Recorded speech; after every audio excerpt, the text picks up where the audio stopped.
Got a floppy pedal. It engages like right here to where it actually is touching the clutch. So this is just free play. So going up to the top, it's a little leaky up here, but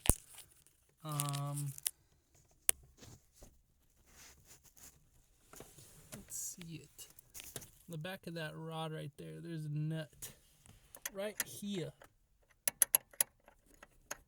You gotta loosen that. Alright, you crack that nut loose, like right here. See, I could spread it apart away from this. See, it's moving.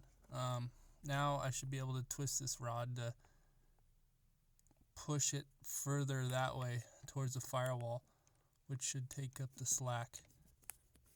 So I'm going to do that now.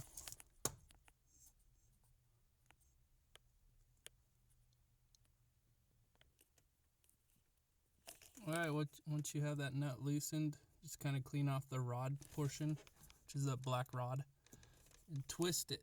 You're going to twist it, and it will basically unthread from this section here. Mine looks pretty far twisted out, so it's not all the way out of that, but I might back it off a hair. But now the pedal is feeling much better, like engagement almost right away. So we'll see. I'll back it off a little, maybe just be on the safe side, but give it a try, and if we don't like it, we'll change it back. Thanks.